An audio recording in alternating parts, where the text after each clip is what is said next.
Les réflexes archaïques qui vont avoir un impact sur ton mouvement sportif en musculation, c'est ce qu'on va voir aujourd'hui dans le quart d'heure neuro avec Romain. Donc, quels réflexes archaïques vont avoir un lien avec les différents mouvements qu'on va retrouver en salle de musculation? Ça te parle, Romain? Mm. Ouais, en fait, la question de base, c'est en ce qui concerne les réflexes archaïques, lesquels sont à tester en premier quand notre but est de faire progresser le sportif dans les différents mouvements de musculation de base. C'est une- Euh, c'est très généralisé. Euh, ouais, moi, j'aime bien dire, tu sais, on a l'impression que les gens cherchent, on l'a déjà dit, je crois, dans un quart d'heure d'euro il y a pas longtemps, les gens cherchent toujours à avoir la pilule magique et savoir qu'est-ce qu'il faut faire pour, qu'est-ce qu'il faut faire pour.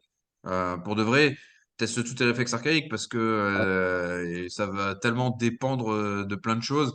Parce que chaque réflexe archaïque, en fonction de la place qu'il a au niveau du tronc cérébral, va avoir un impact différent. Donc, il va falloir venir stimuler des zones différentes en parallèle des réflexes archaïques. Donc, euh, donc voilà, oui, c'est sûr ouais. il y a deux styles d'approche. Toi, soit l'approche où tu vas tout tester tes réflexes archaïques, et après tu vas voir ben, éventuellement ce qui coince et ça va peut-être te corriger ton mouvement. Ou alors tu pars du mouvement et tu vas aller faire, tu sais, comme un enquêteur, tu vas aller fermer les portes. Tu dis, tiens, là j'ai du mal sur un mouvement, par exemple, comme le deadlift, tu sais, le Métrique, par soulevé. Ouais, ou un bench asymétrique. Et là, tu te dis, OK, ça peut être peut-être un réflexe tonique asymétrique du cou qui est pas bien intégré, ça peut être un agrippement, j'en sais rien, tu vois. Donc là, en fait, tu vas aller faire ton enquêteur autour de deux, trois réflexes archaïques qui peuvent poser problème sur le mouvement. Par exemple, tu vas faire du squat. Tu vas voir que tu as des problématiques au niveau du squat. Bah, peut-être que tu vas aller checker si tu prends une approche, ce qu'on appelle bottom-up. En gros, en neurologie, c'est je pars de la problématique et je retourne vers la cause.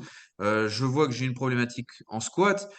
Moi, j'aime bien avoir cette vision, tu sais, un peu comme quand tu es coach, quand tu es en salle, quand tu observes la personne, tu regardes de par étage ce qui va pas. Alors, par exemple, tu peux regarder les pieds. Est-ce que c'est son plantaire? Est-ce que c'est son bas masqué qui va pas? Ok, si oui, bah, on va peut-être faire un petit exercice là-dessus. Si ça ne fonctionne pas, tiens, on va aller voir un petit peu plus haut. Tiens, l'étage plus haut, la c'est réputation, comment? la réputation, par exemple, avec Ouais, c'est l'ouverture. peut-être la réputation. Si l'étage plus haut, c'est peut-être le Galant, le Pérez, je sais pas. Et après, on va monter encore plus haut, le RTAC, le RTC. Là, on se dit, ok, tiens, ça matche toujours pas. Peut-être que c'est un réflexe de protection des tendons, tu sais, qui est encore actif et qui va bah, t'empêcher d'aller en amplitude complète parce que tu vas être trop contracté au niveau de la chaîne postérieure. Donc voilà, il y a plein de choses en fait qui peuvent être travaillées Ouais, comme ça. c'est très intéressant et je trouve que c'est très bien pour le faire sur le terrain, ça permet d'aller vite, mais ça nécessite de connaître en fait l'impact que peut avoir sur le mouvement des différents réflexes.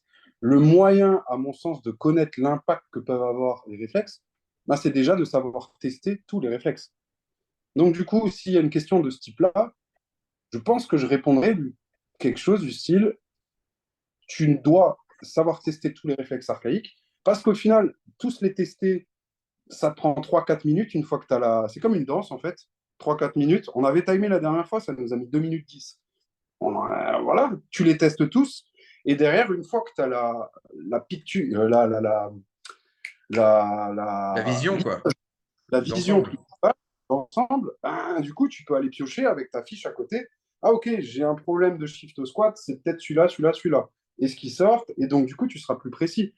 Et rien ne t'empêche d'avoir une fiche à côté avec ben, les réflexes archaïques, 3 exercices types par réflexe archaïque qui marchent 80% du temps. Et du coup, tu peux piocher en fonction des besoins. Même si la réintégration des RA ne se déroule pas normalement comme ça, sur le terrain, tu peux aussi l'utiliser comme ça et ça marche bien en fait. À l'échauffement, en filler, c'est tout ça.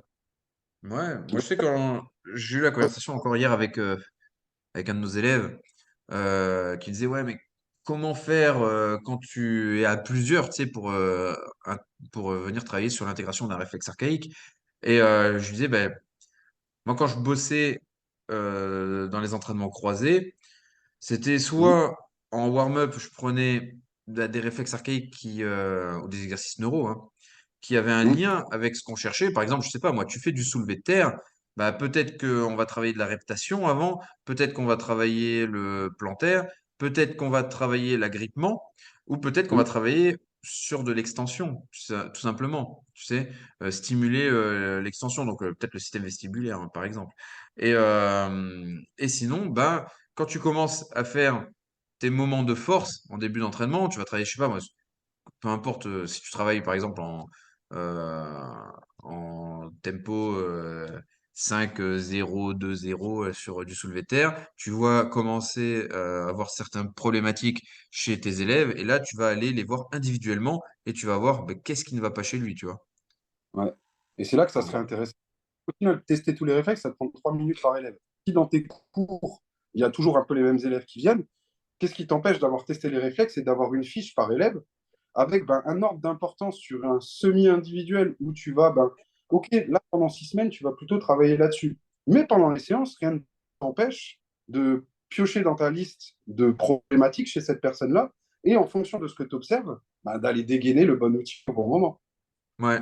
Et tu vois, on parle là de l'analyse comme ça. Moi, je me rappelle toujours là d'une fois où sur une séance, je vois une problématique sur le squat chez la personne et je commence à faire cette approche bottom-up ou alors je viens, tu sais, tel un enquêteur fouiller, d'abord telle chose, d'abord telle chose. Mais en fait, j'ai quand même perdu beaucoup de temps sur la séance parce que à chaque fois, bah, ce n'était pas la bonne porte et c'était complexe à trouver la problématique qui était peut-être un peu plus profonde. Alors que je me dis, punaise, avec le bilan RNP, euh, on a, ça nous prend 6 minutes pour de vrai, 6 8 minutes, allez, pour aller faire un petit test de la marche qui va me permettre de voir les entrées neuro, les patterns neuro qui vont pas être bons, des fois même les réflexes archaïques tout de suite sur la marche. Et après, quand je vais faire ma confluence de données et mes réflexes archaïques, je vais peut-être perdre 8 minutes avec la personne. Par contre, je vais en gagner peut-être 15 20 minutes si j'avais fait une approche bottom-up, tu vois. Donc, Ouais, ouais. ça va dépendre en fait du contexte, de la possibilité voilà, comment on va gérer le groupe, etc.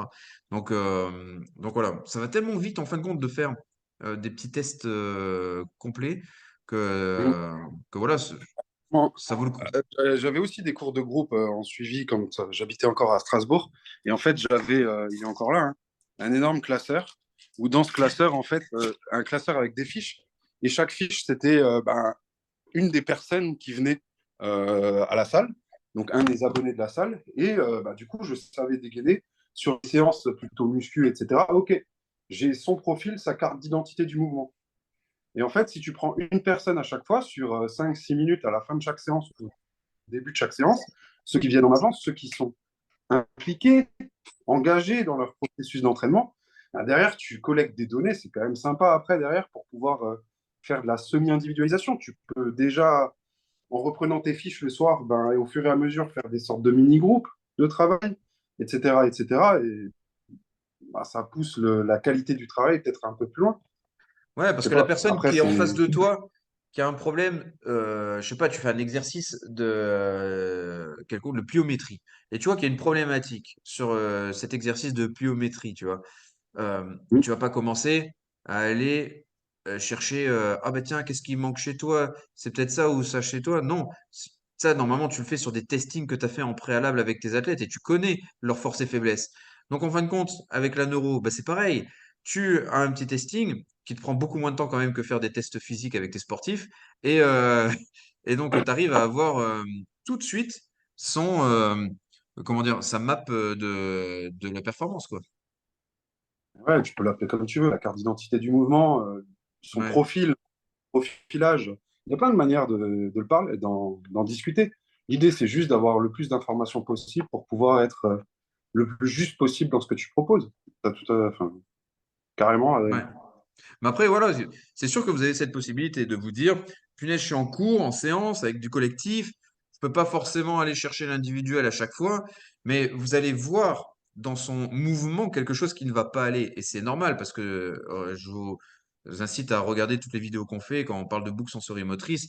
On explique hein, que le mouvement, c'est juste une interprétation, une analyse du cerveau par rapport à des données qui sont entrées. Donc, quand on voit que ce mouvement n'est pas bon, forcément, on se dit, tiens, il y a quelque chose à aller corriger.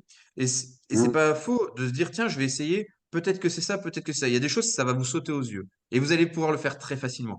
Il y a des fois, c'est un petit peu plus complexe. Tu as quelqu'un qui court, et tu vois que quand il court, il a tendance à partir un petit peu sur le côté, tu sais. Tu te dis, OK, il y a peut-être une problématique vestibulaire. Là, ça va être peut-être plus facile de rentrer là-dedans. Mais si pour de vrai, bah, c'est un petit peu plus complexe, tu vas peut-être trop perdre du temps avec lui. Si la personne est investie, bah, comme dit Romain, prends-le à la fin de l'entraînement, passe ces 5-6 minutes avec lui et tu lui fais les testings. Ça va très très vite. Par contre, la séance d'après, ton mec il va courir droit parce que tu auras pu cibler exactement ce qui n'allait pas. Ouais, et ça te permettra aussi d'avoir un engagement plus fort de la part des personnes, parce que l'objectif, hein, on est prépa physique, coach sportif, c'est pour aider les gens. Il y a quand même cet aspect-là de vouloir aider le mieux possible les personnes qui nous font confiance. Euh, ça en fait partie, certainement. Voilà. Mm. Et c'est toutes les Yes. problématiques. Tu parles de course, mais il y en a plein qui courent et il y a un bras qui bouge pas, qui est là Ah bloqué. Combien de fois je l'ai vu? Et du coup, tu as beau donner les consignes, si consciemment la personne ne pense pas à bouger son bras, ben, ça reste là. Comment ça se fait? Quelles sont les solutions derrière ça? Est-ce que ça n'impacte pas sa sortie dominicale de 5 bornes, où au final, un peu tout de travers et tout ça? Comprendre un peu les rouages de tout ça, c'est intéressant. mm. Moi, je trouve ça Yes. intéressant.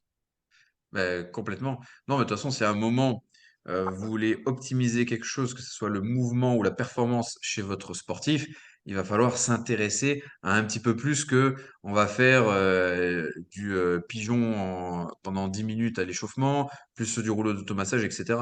Il va falloir aller voir ben, vraiment les problématiques qu'il a. Pour ça, ça prend des tests. C'est exactement la neuro comme de la prépa physique. Comme lorsque vous allez chez le médecin, il commence déjà par vous poser des questions. Il fait sa carte d'identité de la personne qui est en face de lui à ce moment-là. Donc là, c'est exactement la même chose que vous devez faire. Ouais, et c'est intéressant aussi parce que ça fait un parallèle avec ce qui est habituellement fait, c'est-à-dire on va beaucoup observer la mobilité. Et en fait, quand tu observes la mobilité, souvent, la manière la plus simple d'observer la mobilité, c'est de travailler sur les rotations articulaires contrôlées ou des mobilisations complètes, par exemple, là, c'est la binurale, etc. Et en fait, d'observer en fonction de la mobilisation quels sont les endroits où ça pose souci. Les endroits où ça pose souci, il y a un lien avec les muscles fléchisseurs ou les muscles extenseurs. Et par voie de fait, quand on parle de fléchisseurs, c'est rotation interne et adduction. Donc, tout ce qui concerne ça.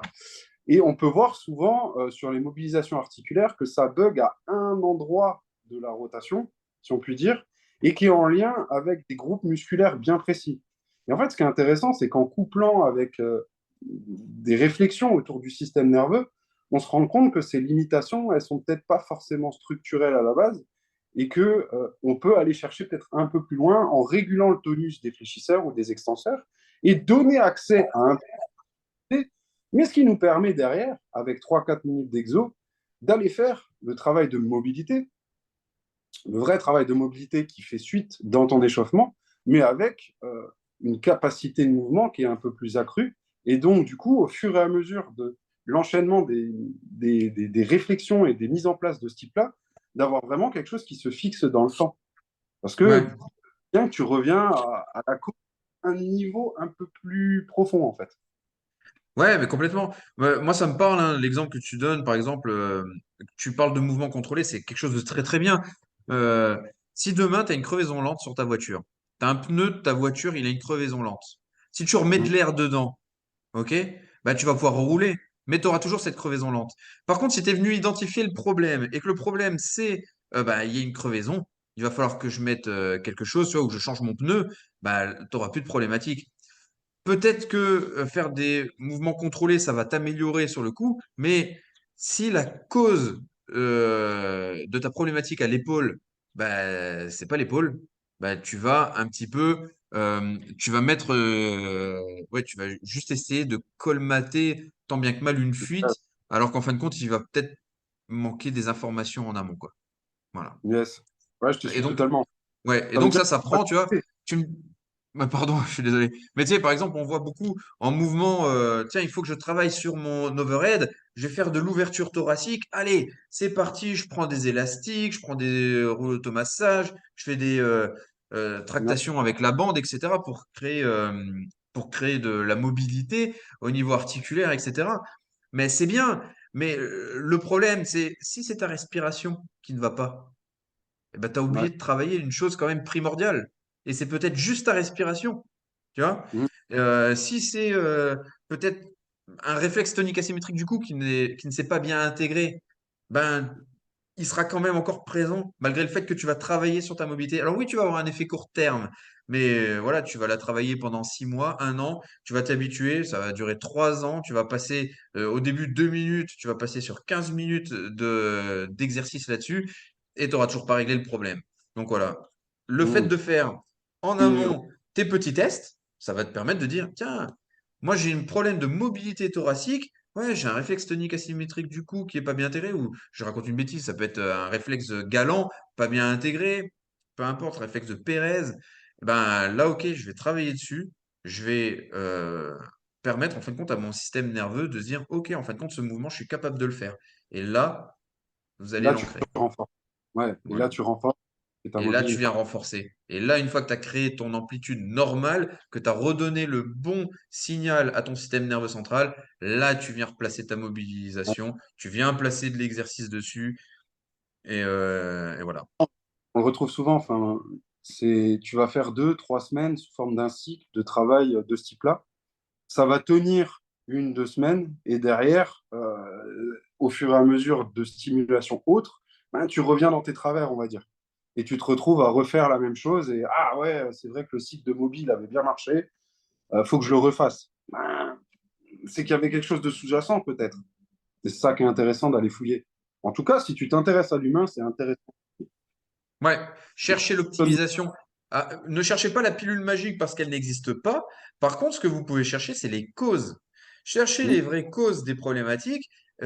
C'est comme aussi arrêter de courir. On le voit, on a tellement de gens qui nous parlent. Tout le monde essaie de courir après la meilleure solution, le meilleur outil. Bah déjà, des fois, c'est un ensemble d'outils. On parle souvent de cet effet bazooka là, dans nos séminaires où Mm.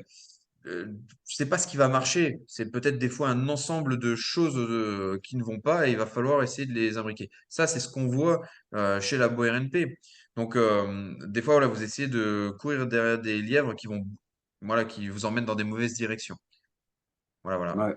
On a un peu divergé, mais en gros, c'est faites des tests en amont qui seront des fois pas très longs, mais qui vont vous permettre de gagner du temps sur tout le reste de votre progression. Ouais. Plutôt que d'aller chercher quelque chose, ah ok, s'il y a ça au squat, c'est ça. Non, pas forcément en fait. Hmm. Donc du coup, ouais, on a donné pas mal de billes sur comment le mettre en place avec des groupes, on a dit. Yes. Et pour autant, il n'y a rien de faux. Mais on essaye juste de. L'idée, c'est gagner du temps. Pourquoi? Parce que les gens qui sont en face de vous, et vous le savez, vos élèves, vos patients, vos athlètes, qu'est-ce qu'ils veulent maintenant? Ils veulent tout tout de suite maintenant. Donc, permettez-leur au moins d'aller plus vite là-dessus, et vous allez gagner du temps pour vous, pour lui. Il va plus adhérer à ce qui va suivre comme travail derrière. Ouais, Voilà. tu seras plus efficace, ça, c'est clair. Yes. À bientôt! Merci à tous, et on se voit bientôt. Salut, salut! Salut.